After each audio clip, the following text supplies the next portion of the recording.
So Nintendo released their most recent financial results, and we've got some numbers here that are pretty staggering when it comes to the sales of the Switch 2 and what the attach rate is for Mario Kart World. Hey everyone, welcome back to the channel. And I want to start here first with the consolidated financial highlights, and I'm not going to go through all the points here, but one thing I do want to point out here, you can see net sales are up 132.1%.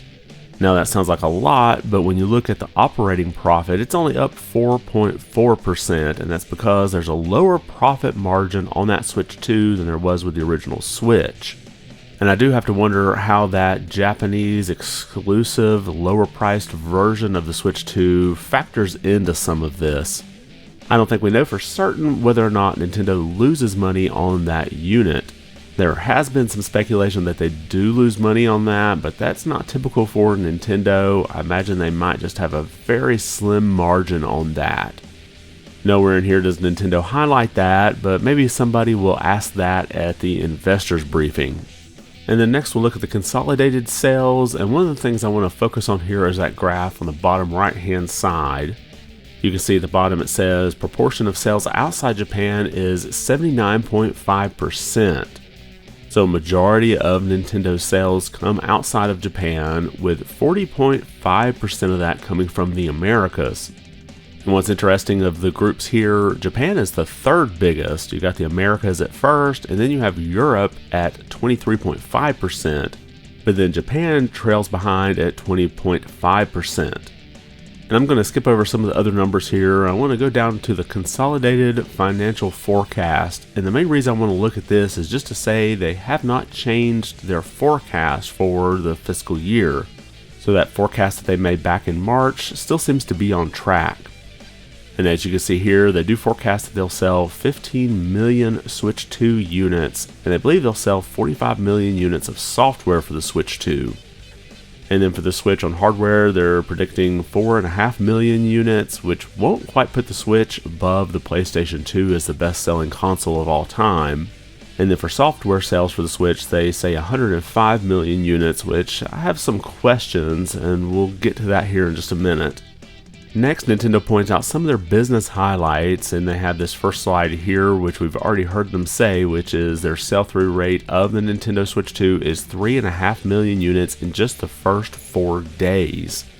And they do say this is the highest selling ever global sales level during the first 4 days after launch of any of our dedicated video game platforms, and I believe it was also the highest sell-through of any gaming platform of all time. And they attribute some of that to the different events they held with those Nintendo Switch 2 experiences. They had those like in New York and London and Seoul. And then next we have the big number here, and that is that the Nintendo Switch hardware global sell-through in the first 7 weeks after launch was more than 6 million units. Now they do have a note here that demand has outpaced supply, although recently I've noticed you can pretty much find a Switch 2 online through different retailers fairly easily. So while I think they're over that initial hump in supply, that might crank back up as we head in toward like the Christmas season. Next we have the hardware sell-through and annual playing users, and there's a few things I want to point out here. First, on the left-hand side, you can see how the Switch 2 sales far outpace what the original Switch is doing. And you can also see how the original Switch sales continue to decline. But something I was kind of surprised to see is on the right-hand side, the annual playing users actually went down by 1 million. Now, this is over the past year, so this is from like July of last year through June of this year. So considering the Switch 2 just came out, I would imagine this number might start to go up a bit more, although I do wonder if Nintendo may have plateaued a bit. I do have to wonder if many of the people who bought a Switch 2 already had a Switch, so you're really not going to add any annual playing users for that. So I do have to wonder if we might see this number continue to decline a bit until we get a larger install base of the Switch 2. Next, we'll take a look at the sales status of hardware and software, and you can see here on the right hand side we do have a hard number here with 5.63 million units of Mario Kart World sold. Now in that same quarter, there were 5.82 million units of the Switch 2 that were sold. I know they sold over 6 million in the first 7 weeks, but just in that quarter, they sold 5.82 million units, which if I'm doing my maths correctly, that means the attach rate for Mario Kart World is 96.7%, which to me is just a staggering number. Now obviously you had that discounted version with the Switch 2 and Mario Kart World bundled together at $500. So I know that incentivized a lot of people just to go ahead and pick up that bundled version and maybe save $30. Now while we had 5.63 million units of Mario Kart World that were sold, the total Switch 2 software was 8.67 million units, which if I'm doing my maths correctly, that means 64.9% of the software for the Switch 2 that was sold was Mario Kart World.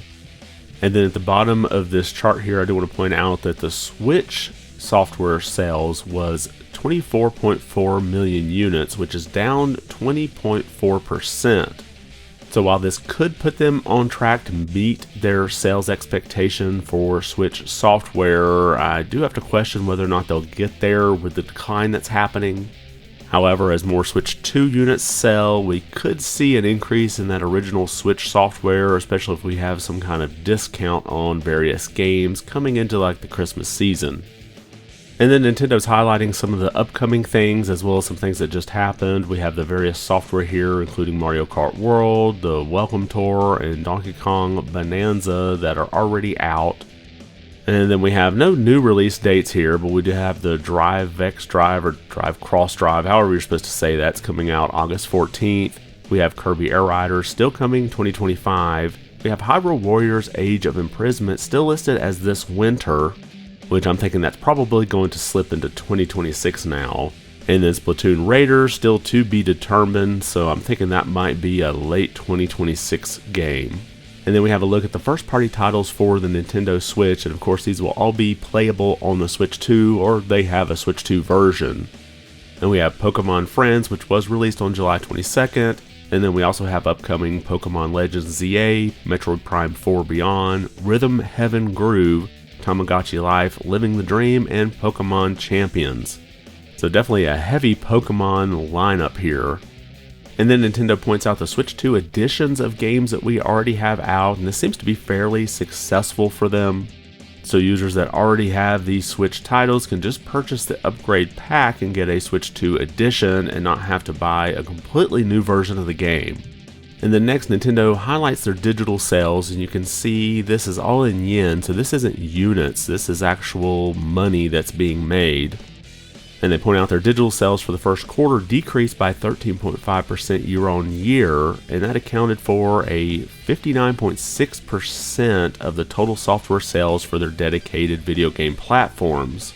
So over half of their money here is being made in digital sales. Now something that's important to point out is that bundled version of Mario Kart World is not included with this. So they didn't like chop out and say, oh, like that $50 extra for the bundled version is going to count toward digital sales. No, that counts over on their hardware sales.